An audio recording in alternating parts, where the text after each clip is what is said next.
नमस्कार students, I am Disha Pamecha, your biology mentor. और आज हम प्रैक्टिस क्वेश्चंस करने वाले हैं बायोलॉजिकल क्लासिफिकेशन के। बायोलॉजिकल क्लासिफिकेशन अगर आपको ध्यान हो तो हमने पढ़ा था और उसमें डिफरेंट सिस्टम ऑफ क्लासिफिकेशंस पढ़े थे।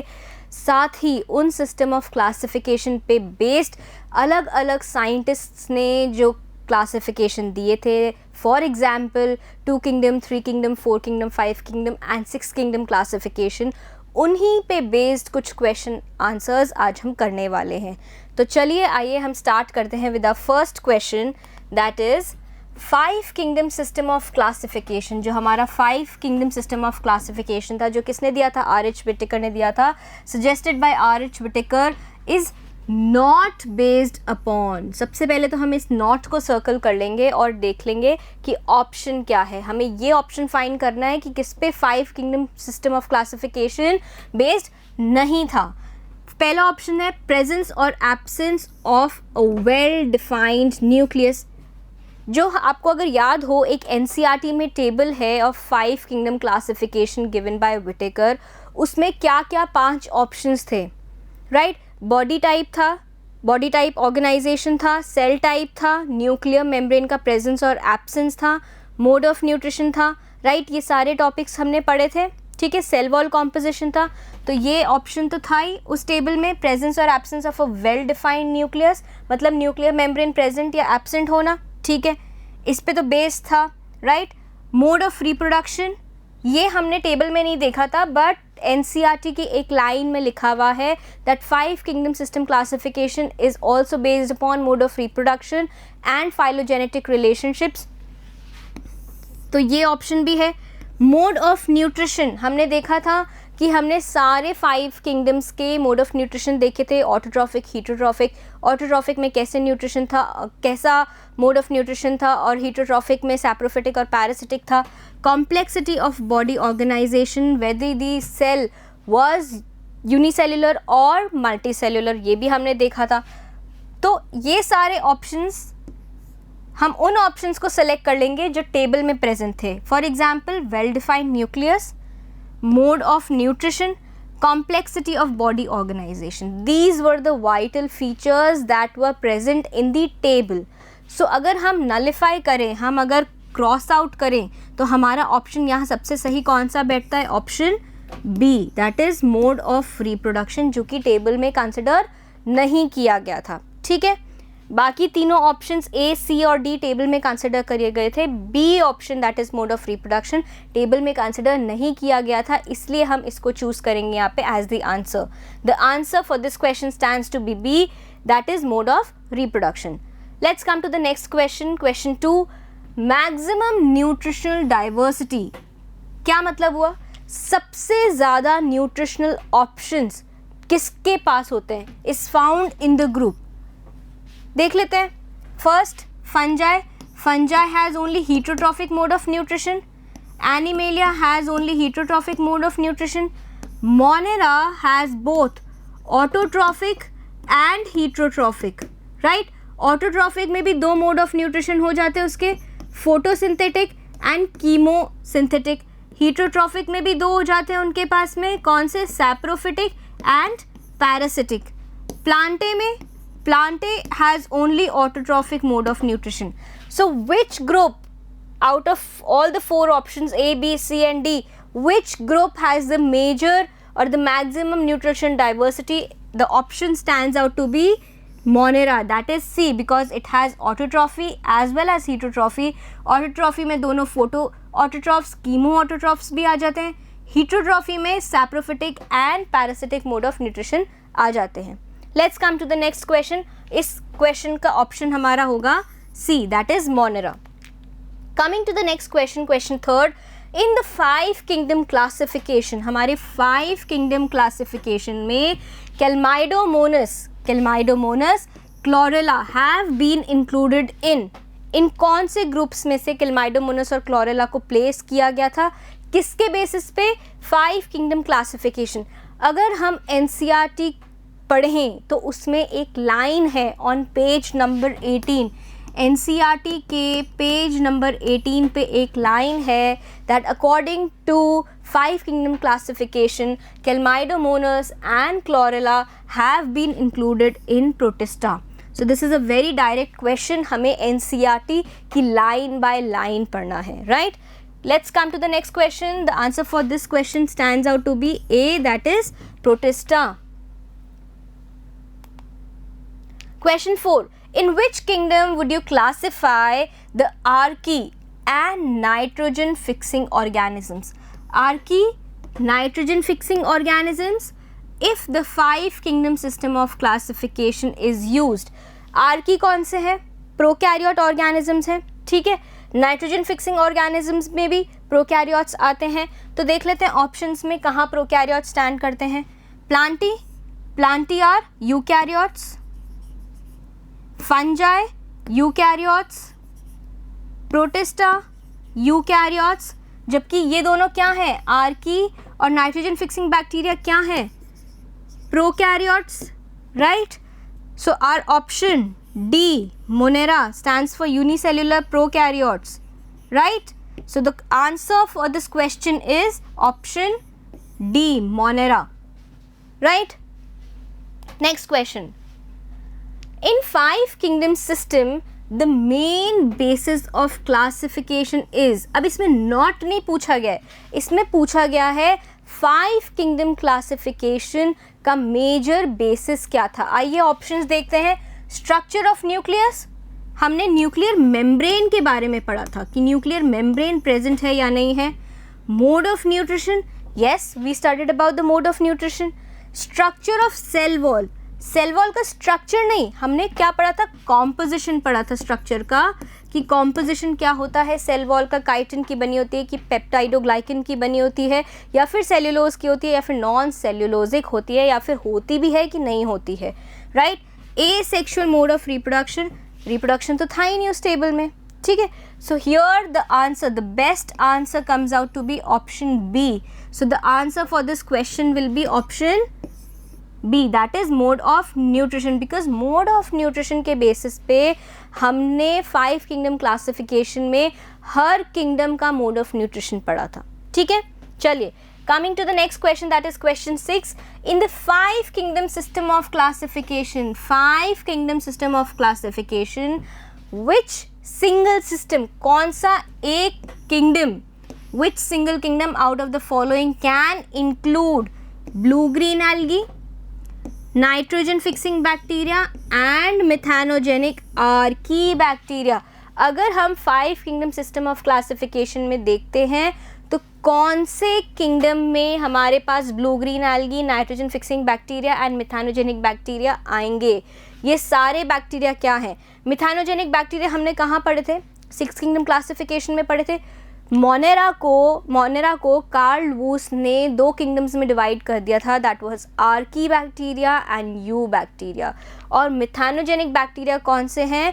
मिथानोजेनिक बैक्टीरिया आर्की बैक्टीरिया हैं जो कि मीथेन प्रोड्यूस करते हैं, एक्सट्रीम इन्वायरमेंट्स में रहते हैं. तो ये एक्सट्रीम इन्वायरमेंट्स में रहते, तो ये कौन से किंगडम में आ रहे थे? मोनेरा में आ रहे थे, राइट. अगर हम 5 किंगडम क्लासिफिकेशन के हिसाब से देखें कि मोनेरा को डिवाइड नहीं किया गया है, तो ब्लू ग्रीन एल्गी प्रोकैरियोट्स हैं, नाइट्रोजन फिक्सिंग बैक्टीरिया प्रोकैरियोट्स हैं, मिथानोजेनिक आर्की बैक्टीरिया प्रोकैरियोट्स हैं. इसमें लिखा हुआ भी है आर्की बैक्टीरिया, और आर्की बैक्टीरिया किसका डिविजन थे? मोनेरा का. So the answer here stands to be C, that is Monera. Coming to the next question, that's 7th question. Blue green algae are included in which of the following groups? So simple. अभी हम blue green algae के बारे में पहले 2 questions कर चुके हैं. फिर से एक और क्वेश्चन है हमारे पास कि ब्लू ग्रीन एल्गी को कौन से ग्रुप में रखा गया है? ब्लू ग्रीन एल्गी क्या है? प्रोकैरियोट्स है, राइट. प्रोकैरियोट्स है, तो कहाँ रखेंगे प्रोकैरियोट्स को? ब्रायोफाइट्स में? नो. प्रोकैरियोट्स में यस. Protista में no, they are eukaryotes. Fungi, eukaryotes. So the answer for this question stands to be the option B, that is prokaryotes. Let's come to the next question. An important criterion, एक important criteria कौन सा है for modern day classification? आज हम किस basis पे classification करते हैं? हमने पढ़ा था कि हम नेचुरल सिस्टम ऑफ क्लासिफिकेशन को फॉलो करते हैं, जिसमें बहुत सारे फीचर्स हम स्टडी करते हैं, मॉर्फोलॉजिकल, एनाटॉमिकल, फिजियोलॉजिकल ट्रेट्स। ठीक है, आइए देखते हैं। Resemblance in morphology, no. Anatomical and physiological traits, yes. Breeding habits, no. Presence or absence of notochord, no. So the answer here stands to be option B, that is anatomical and physiological traits. Coming to question 9, match the organisms in column 1. column 1 के organisms को उनके habitats जो हैं column 2 में, उनसे match करना है। ठीक है, हैलोफाइल्स, मैंने आपको हैलोफाइल्स क्या बताए थे? हैलो मतलब सॉल्ट कंटेंट, फाइल्स मतलब लविंग, जो हाई सॉल्ट कॉन्सेंट्रेशन में रहते हों। तो यहाँ हो जाएगा फोर्थ का ए, सॉल्टी एरियाज में रहते हैं। ठीक है, अब हम देख लेते हैं ए का 4 किसी ऑप्शन में है क्या? फर्स्ट ऑप्शन में देख लीजिए, ए का 4 दिया हुआ है और किसी भी ऑप्शन में ए का 4 नहीं दिया हुआ है। फिर भी हम दूसरे ऑप्शंस को भी एक बार मैच कर लेते हैं for our surety. Thermo acidophiles, thermo मतलब थर्मल, हॉट, ये हॉट स्प्रिंग्स में रहते हैं। तो इस फर्स्ट का क्या हो गया? B. As far as we can see our option A is going right. Methanogens, methanogens मतलब जो कि क्या प्रोड्यूस करते हैं? मीथेन प्रोड्यूस करते हैं, और हमने क्या पढ़ा था? वो एनिमल या र्यूमिनेंट्स की गट में मिलते हैं। So C stands for option 3 right. And cyanobacteria, cyanobacteria हमें कहाँ मिलेंगे? ब्लू ग्रीन एल्गी हमें कहाँ मिलेगी? एक्वेटिक इन्वायरमेंट में, एक्वेटिक इन्वायरमेंट में। So let's match the options right. A fourth, B first, C third and D second. So here we have A as the correct option right. Very easy. अगर आपने kingdom of classification सारे बहुत अच्छे से पढ़ लिए हैं, उनकी टेबल्स को बहुत अच्छे से पढ़ लिया है, एनसीईआरटी की अगर आप लाइन बाय लाइन पढ़ लेते हैं, then I think you will not mark any negative question, और आपके सारे क्वेश्चंस बहुत आसानी से हो जाएंगे। ठीक है, आते हैं नेक्स्ट क्वेश्चन पे। Question number 10, which of the following are found in extreme saline conditions. अभी पिछले क्वेश्चन में हमने हैलोफाइल्स को मैच किया था किससे? सॉल्टी एरिया से। सो कौन से बैक्टीरिया एक्सट्रीम सलाइन कंडीशंस में मिलते हैं? एक्सट्रीम सलाइन कंडीशंस मतलब बहुत ज़्यादा हार्श कंडीशंस है। ऐसे कौन से बैक्टीरिया थे या ऐसा कौन सा किंगडम था जो हमारे को हार्श कंडीशन में मिलता है? Eubacteria, no. Cyanobacteria, no. Mycobacteria, no. Archaebacteria, we find archaebacteria in extreme saline conditions. कौन से होते हैं एक्सट्रीम सलाइन कंडीशंस वाले? अभी सॉल्टी एरियाज में हमने किसको मैच किया था? हैलोफाइल्स, सॉल्ट लविंग बैक्टीरिया को। So here the option that stands correct is option D. Very good. Let's come to the next question. अगले क्वेश्चन पे आते हैं। सो 11th क्वेश्चन हमें ये कह रहा है, which among the following are the smallest living cells? पहला कैरेक्टरिस्टिक क्या बताया? smallest living cells known without a definite cell wall। कोई definite cell wall नहीं है, कोई भी definite cell wall नहीं है। pathogenic to plants and animals, pathogenic है plants और animals को, and can survive without oxygen, बिना ऑक्सीजन के obligate anaerobe की तरह ये प्रेजेंट होते हैं और वहाँ पे जी सकते हैं।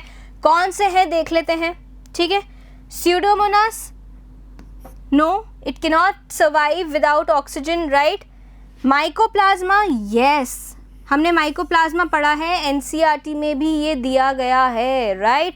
एनसीईआरटी में भी माइकोप्लाज्मा के बारे में 3 लाइंस लिखी हुई हैं जो ये सारी कंडीशंस फॉलो करती हैं। Smallest living organism, obligate anaerobe मतलब can live without oxygen right, and does not have a definite cell wall और the cell wall is absent, and they are pathogenic. वो डिजीज़ कॉज करते हैं किस किस में? प्लांट्स में भी और एनिमल्स में भी।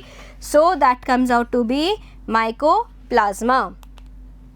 बस आपको एनसीईआरटी बहुत अच्छे से पढ़नी है, and I am sure, I can take the guarantee that आप सारे क्वेश्चंस आराम से कर सकते हैं राइट। क्वेश्चन नंबर 12 हमें क्या कह रहा है, which of the following components provide sticky character to the bacterial cell. अब कुछ भी अगर स्टिक करने के लिए प्रेजेंट होगा तो वो किसके लिए यूज आएगा, किसके लिए यूज आएगा, एंकरेज के लिए। किस पे एंकर करना होगा हमें, सबस्ट्रेटम पे या फिर हमारे फूड पे, ठीक है, या फिर अडहेशन करना होगा, चिपकना होगा किसी के ऊपर, तो हम क्या यूज़ करेंगे, ये स्टिकी कैरेक्टर यूज़ करेंगे।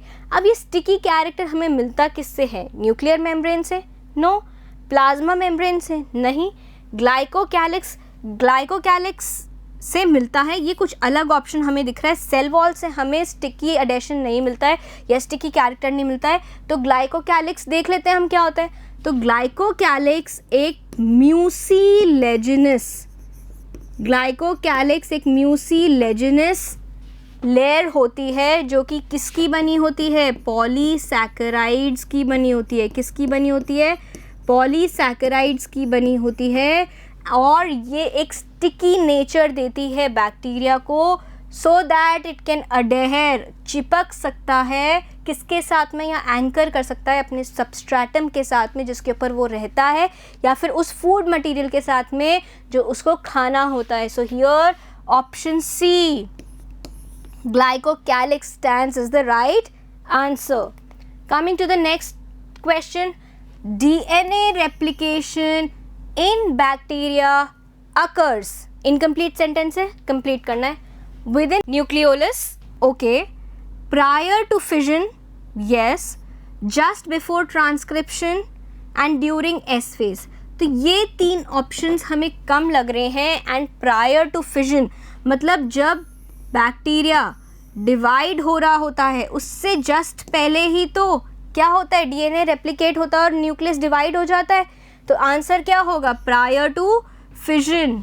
The answer for question number 13 stands out to be the option B, prior to fission.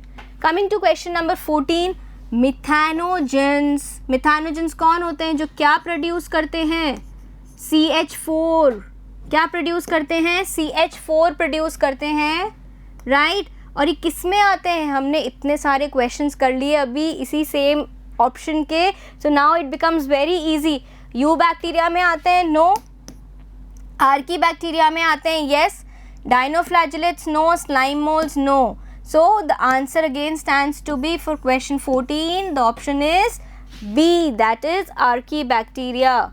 Coming to question number 15, the primitive prokaryotes, पुराने prokaryotes responsible for the production of biogas from dung of ruminant animals include, अभी just previous question हमने किया था कि मिथैनोजेंस archaebacteria में आते हैं। फिर से हमारे पास यही क्वेश्चन आ गया कि कौन बायोगैस प्रोड्यूस करता है डंग ऑफ रूमिनेंट्स से, जो गोबर मिलता है हमें उससे कौन बायोगैस प्रोड्यूस करता है, कौन मीथेन बनाता है, राइट।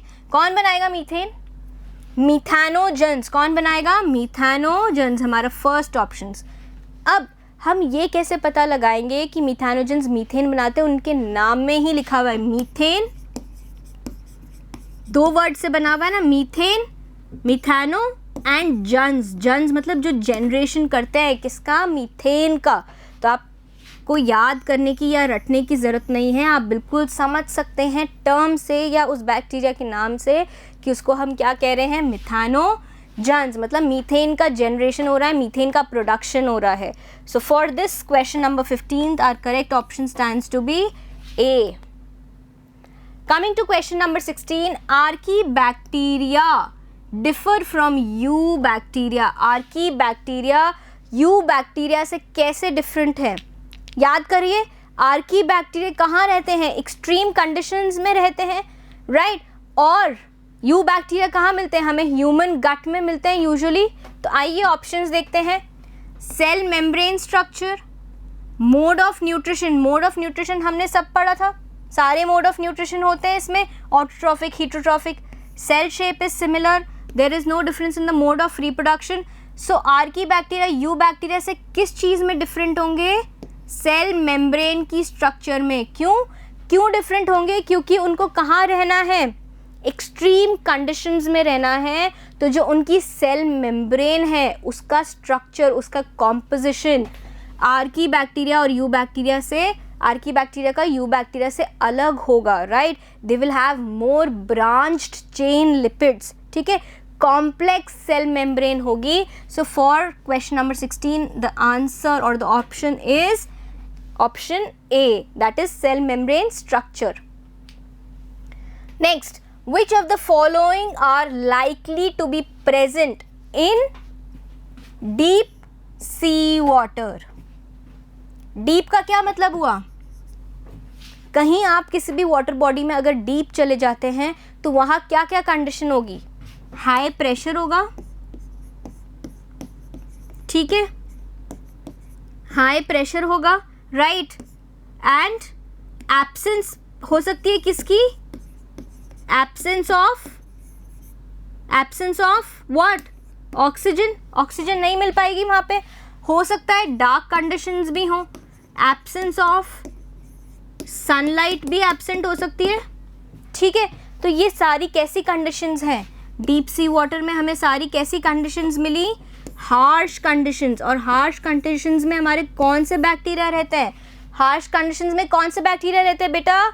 देखिए, blue green algae, no. Saprophytic fungi, नहीं. Archaebacteria. So for question number 17, our option that stands correct will be Archaebacteria, option number C. 18th, pigment containing membranous extensions. Pigment, कोई colorful pigment है, containing membranous extensions, कुछ membranous extensions हैं in some cyanobacteria, कुछ cyanobacteria में, ठीक है. आइए options देखते हैं. न्यूमैटोफोर्स, न्यूमैटोफोर्स तो नहीं होते, ये तो एरियल रेस्पिरेशन के काम में आते हैं. क्रोमैटोफोर्स, क्रोम से अगर हम देखें तो क्रोम का मतलब या किससे रिलेटेड होता है? क्रोम किसी कलर से रिलेटेड होता है क्रोम, या फिर किसी पिगमेंट से रिलेटेड हो सकता है. तो एक हमारे इस ऑप्शन को हम मार्क्स दे सकते हैं. Heterocyst, no. हेट्रोसिस्ट तो नाइट्रोजन फिक्सिंग ऑर्गेनेलीज होती हैं, नाइट्रोजन फिक्सिंग में काम आता है, ये भी नहीं होगा. बेसल बॉडी सीलिया फ्लैजिला वाली बॉडीज होती हैं, नो, ये भी नहीं होगा. सो हमारा ऑप्शन क्या आया? क्रोमैटोफोर्स. हमारे को साइनोबैक्टीरिया में क्रोमैटोफोर्स मिलते हैं, right. So our options for this question stands to be B, that is chromatophores. Again cyanobacteria. The cyanobacteria are also referred to as. Cyanobacteria को और क्या बोलते हैं बेटा? क्या पढ़ते हैं हम? साइनोबैक्टीरिया को और कैसे बोलते हैं? सायन कलर किससे बनता है? ब्लू और ग्रीन से. अगर आप कॉन्सेप्ट नहीं भी ध्यान रखते हैं तो सिर्फ आप ये भी ध्यान रख सकते हैं कि cyan is also colour, CYAN is also colour, जो कि ब्लू और ग्रीन कलर को मिलाने से बनता है, राइट. तो साइनोबैक्टीरिया कौन से हुए इसमें? Blue green algae. So for question 19, the option that stands correct is D. The most abundant prokaryotes, सबसे ज़्यादा abundant prokaryotes helpful to humans in making curd from milk and in the production of antibiotics. Curd बनाने में making curd में कौन से आते हैं? Lactobacillus आते हैं, ठीक है. And in production of antibiotics किस में आती हैं? एक्टिनोमाइसिटीज में आती हैं, right. Are the ones categorised as cyanobacteria? No. Archaebacteria? No. Chemosynthetic autotrophs? No. Lactobacillus भी अगर हम देखें तो उनका भी मोड ऑफ न्यूट्रिशन क्या है? हेट्रोट्रॉफिक बैक्टीरियाज हैं. So the answer for question number 20 stands out to be option D, ठीक है. Question number 21, in eubacteria a cellular component. Eubacteria, सबसे पहले तो ये देख लीजिए किसके बारे में पूछ रहे हैं. You bacteria cellular component that resembles eukaryotic cells. अब यू बैक्टीरिया में ऐसा कौन सा कॉम्पोनेंट है या जो किससे मैच होएगा या किससे रिजेंबल होएगा? यूकैरियोटिक सेल से रिजेंबल होएगा. यू बैक्टीरिया क्या है? प्रोकैरियोट है, ठीक है. तो प्लाज्मा मेम्ब्रेन तो होगी उसमें, ठीक है. न्यूक्लियस होगा? वेल डिफाइंड न्यूक्लियस होगा? नहीं होगा, राइबोसोम्स होंगे? नहीं। यूकैरियोट्स में तो कैसे होते हैं? 80S होते हैं। और यू बैक्टीरिया में कैसे होंगे? 70S वाले होंगे। ये भी मैच नहीं करेंगे। सेल वॉल भी मैच नहीं करती, दोनों का कॉम्पोजिशन अलग है। और सारे यूकैरियोट्स में, फॉर एग्जांपल एनिमेलिया में तो सेल वॉल प्रेजेंट ही नहीं होती, तो ये ऑप्शन भी नहीं होएगा। सो कौन सा हमने ऑप्शन निकाला? ऑप्शन ए।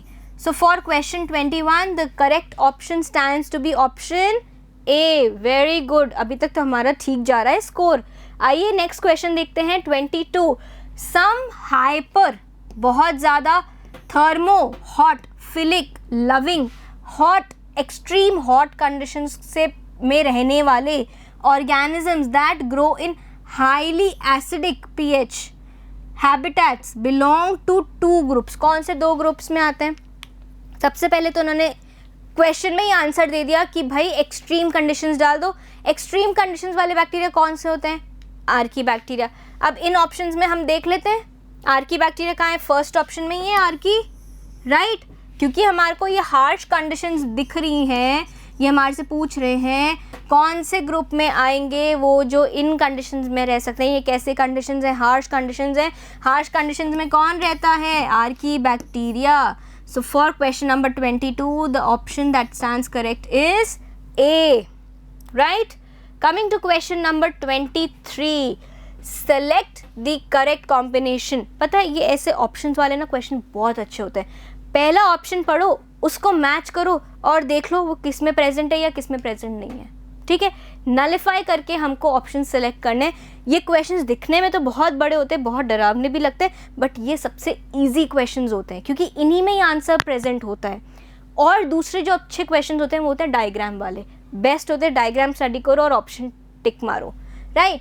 तो select the correct combination of the statement 1 to 4 regarding the characteristics of certain organisms. ये 4 कैरेक्टरिस्टिक्स दिए गए हैं, इनके हिसाब से हमें करेक्ट ऑप्शन चूज करना है।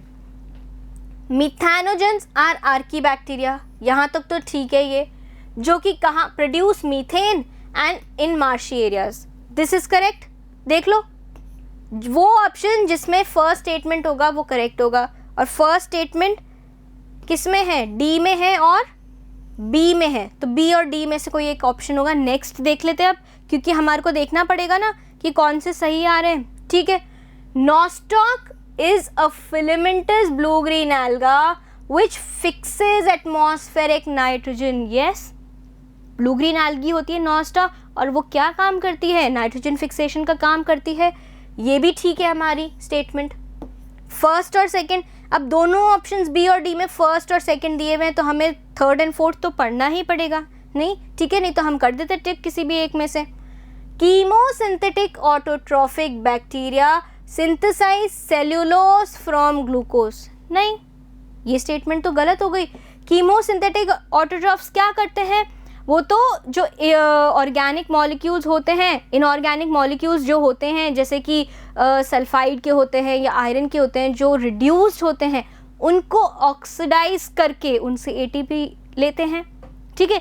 क्या होते हैं? कीमोसिंथेटिक ऑटोट्रॉफिक बैक्टीरिया, जो कि रिड्यूस्ड इनऑर्गेनिक मॉलिक्यूल्स को या सब्सटेंसेस को ऑक्सीडाइज करते हैं और उनसे एटीपी जनरेट करते हैं, राइट। तो ये स्टेटमेंट हमारा गलत हो गया, वो तो नहीं बनाते सेल्यूलोज ग्लूकोज से, ठीक है। फोर्थ स्टेटमेंट देख लेते हैं, अभी किसके चांसेस हमारे ज़्यादा हो रहे हैं? ऑप्शन थर्ड तो हमारा गलत प्रूव हो गया ना। तो अगर हम फोर्थ एक बार नहीं भी पढ़ते हैं तो भी हम किस पे आते हैं? हमारा किसका प्रोबेबिलिटी ज़्यादा है आंसर का? ऑप्शन डी का। फिर भी फॉर आवर सेटिस्फैक्शन एक बार हम ऑप्शन 4 भी पढ़ लेते हैं। Mycoplasma lack a cell wall. हमने पढ़ा था एनसीईआरटी में ये स्टेटमेंट दी गई है कि माइकोप्लाज्मा के पास में सेल वॉल एब्सेंट रहती है and they are obligate anaerobes can survive without oxygen. So option और statement 4 stands right. तो हमारे पास में कौन कौन सी ऑप्शन स्टेटमेंट्स ठीक हो गई? First, second and fourth. First, second and fourth. जो करेक्ट ऑप्शन यहाँ पे 23rd क्वेश्चन के लिए आया है वो है ऑप्शन डी, ठीक है। बहुत इजी था ये। नेक्स्ट पे आ जाते हैं।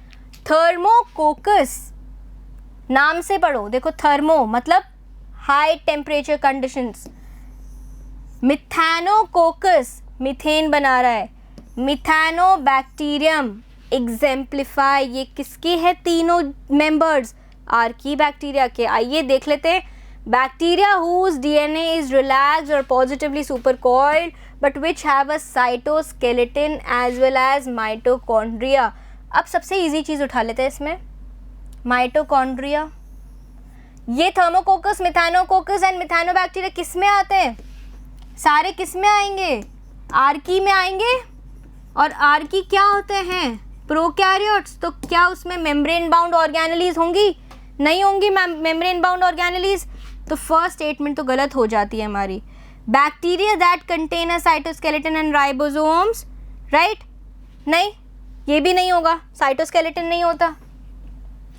Archaebacteria that contain protein homologous to eukaryotic core histones. अब ये कुछ बैक्टीरिया जो होते हैं, आर्की का एक स्टेटमेंट हमने ये भी पढ़ा था कि आर्की में कुछ फीचर्स प्रोकैरियोट्स के भी होते हैं और कुछ फीचर्स यूकैरियोट्स के भी होते हैं, right.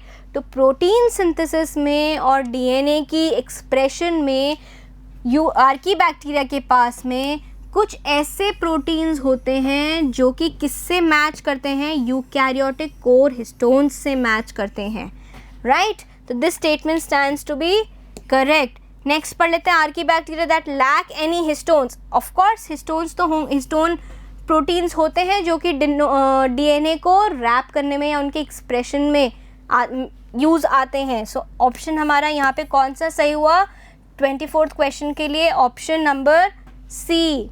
Coming to the next question, in the light of recent classification of living organisms into 3 domains में हमने लिविंग ऑर्गेनिजम्स को डोमेन डिवाइड होते हुए देखा था, किसमें, 6 किंगडम क्लासिफिकेशन बाय कार्ल वूस में, जिसमें उन्होंने बताया यू बैक्टीरिया, आर्की एंड यूकैरिया।